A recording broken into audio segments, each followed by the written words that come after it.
और क्वेश्चंस लेता हूँ। एक विक्रम आए हैं, इनको इंक्लूड करते हैं।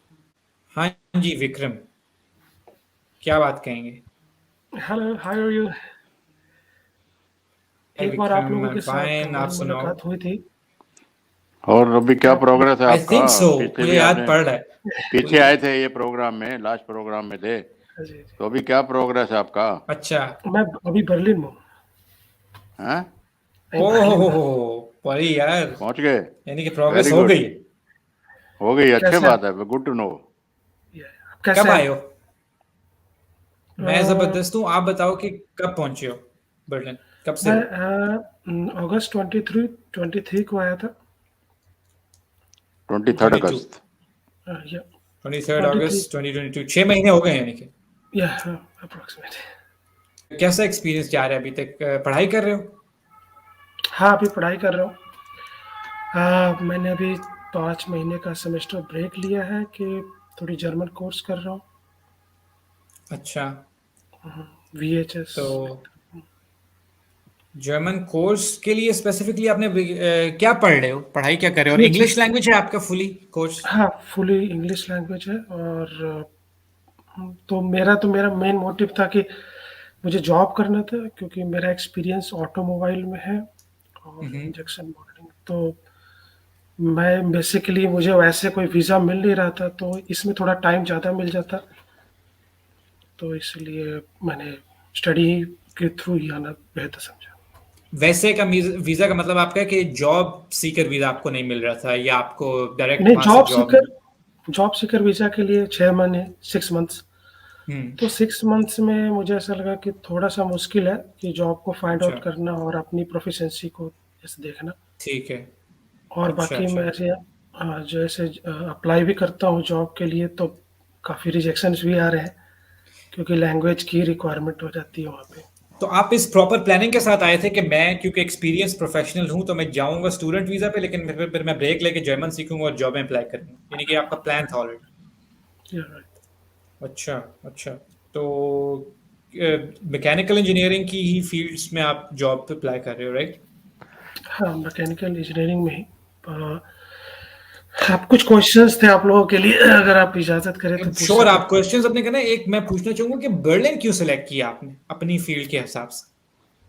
हाँ, बर्लिन, क्योंकि यहाँ पर मैंने पता किया था कि जो इंग्लिश स्पीकिंग लोग ज़्यादा हैं। हम्म। और थोड़ा सा मेरा जर्मन बिल्कुल भी, मेरा कुछ भी नहीं था, मैं कुछ भी नहीं जानता था। ठीक है। तो यहाँ से आकर के थोड़ा स्टार्टअप करना, इंग्लिश और जर्मन दोनों कॉम्बिनेशन में मिल जाता मुझे। तो यहाँ से करना स्टार्टअप मेरे लिए ज़्यादा अच्छा था। ये बात तो सही है कि इंग्लिश स्पीकर्स यहाँ पे बहुत हैं, इंग्लिश स्पीकिंग जॉब्स भी बहुत हैं, लेकिन क्योंकि आप हार्डकोर मैकेनिकल में ही जॉबें ढूंढ रहे हो और मैकेनिकल इंजीनियरिंग की जॉब्स जो बर्लिन, उसके लिए जो है वो एक अप्रोप्रिएट जगह नहीं है। अच्छा। दूसरे शहर हैं जर्मनी के, लेकिन आप अपने क्वेश्चंस पूछो पहले, क्या पूछना चाहोगे, फिर उसके अंदर ऊपर बात करते हैं। अच्छा, ये पूछ रहा था कि जैसे आप लोगों ने एक बार वो किया था ना, आपने जर्मन लैंग्वेज के ऊपर में आपने काफ़ी कुछ सेशन किए हैं। तो मुझे ये पूछना था कि किस क्या मतलब क्या शेड्यूल फॉलो आप डेली करते थे, जिससे कि आपकी प्रोफिशिएंसी को इम्प्रूव करने के लिए? देखें, जो मैं इनिशियल अपने वीक्स या मंथ्स थे, और इनिशियल में मैं अपने आप को पहले 5-6 महीने इंक्लूड कर देता हूँ, जिसमें मैं जो हूँ ना वो, आप कह लो कि मैंने अपने आप को खुद ब खुद ही जो है ना एक इंटेंस एटमॉस्फेयर में डाला हुआ था, ओके। कि रिगरस किस्म का स्केड्यूल बनाया हुआ था कि सुबह जब मैं क्लासेस पे जाता था, मेरी पढ़ाई आपकी तरह पूरी इंग्लिश में थी, सब कुछ इंग्लिश इंस्ट्रक्शन था, हम्म, मीडियम इंस्ट्रक्शन था। क्लासेस में जाता था तो रेडियो सुनता था।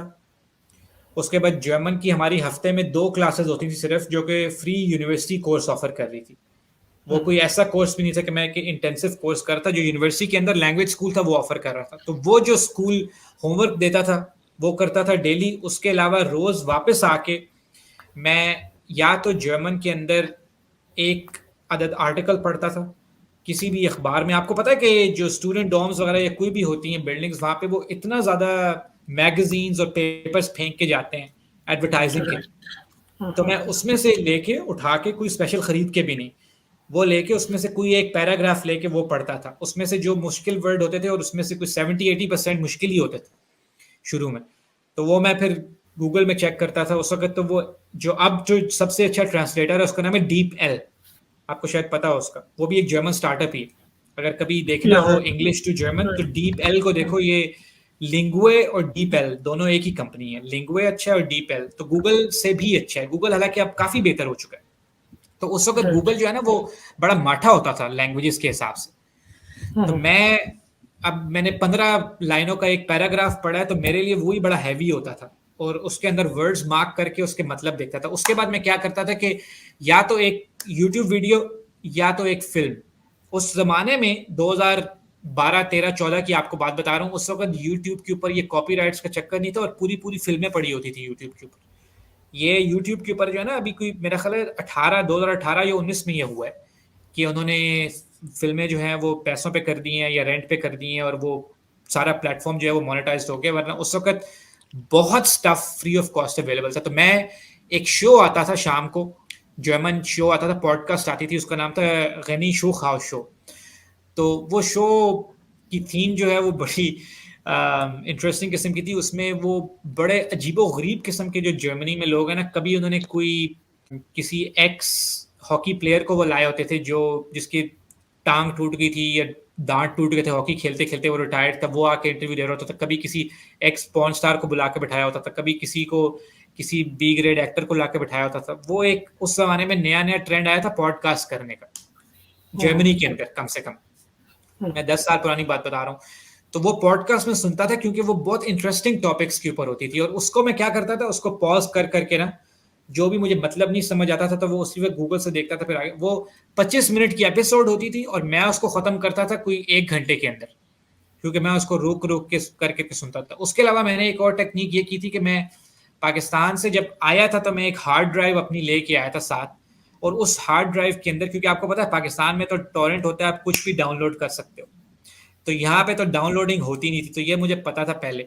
तो मैं वहां से पूरे पूरे सीजन डाउनलोड करके आया था, बॉस्टन लीगल के, उसके बाद ब्रेकिंग बैड के, प्रिजन ब्रेक के, ये सारे मैं लेके आया था जो कि जर्मन सिंक्रोनाइजेशन में थे।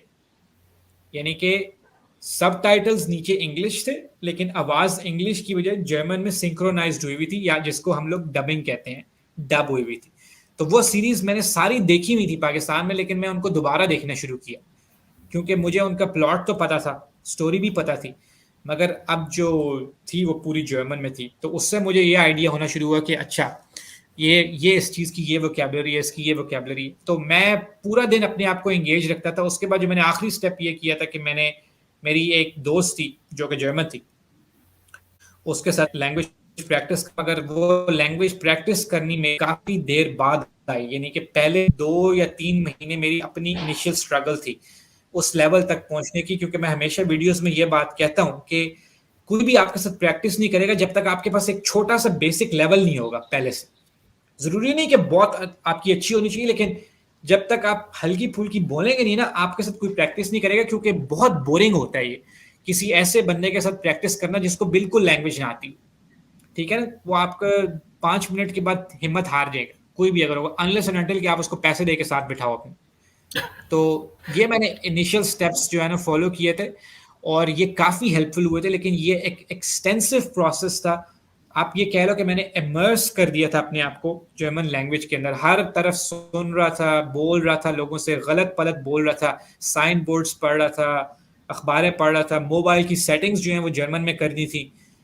इस तरह से यानी कि जान के अपने आप को इस सिचुएशन में डाला था कि लैंग्वेज मुझे इजी लगनी शुरू हो जाए।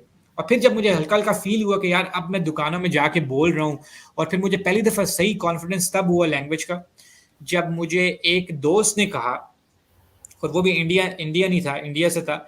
उसने मुझे कहा कि यार मेरे साथ तुमने जाना है एक दुकान पे, वो एक सेकंड हैंड शॉप पे जाना था हमने। उसने कहा था कि उसने कोई सोफा वगैरह इस तरह कोई चीज़ देखनी है, तो तुम्हें मैं लेके जा रहा हूँ क्योंकि वो जर्मन बोलते हैं और मैं पहले गया था तो वो इंग्लिश में उनसे बात नहीं हो पा रही थी, तो तुम मुझे जाके मेरे साथ ट्रांसलेट कर दोगे।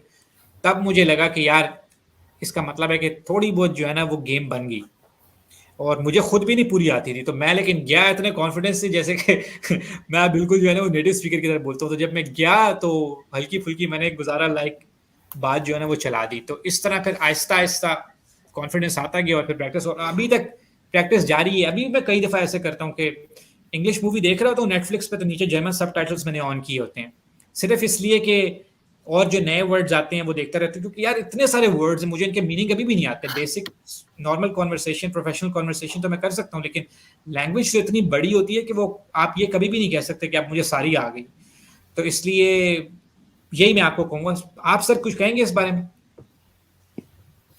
नहीं, ये तो सजेशन जो आपने दी हैं पहले भी देते रहे, और लैंग्वेज के हवाले से लिसनिंग, आप जैसे सीइंग और रीडिंग, 3 चीज़ों से लैंग्वेज सीखता है।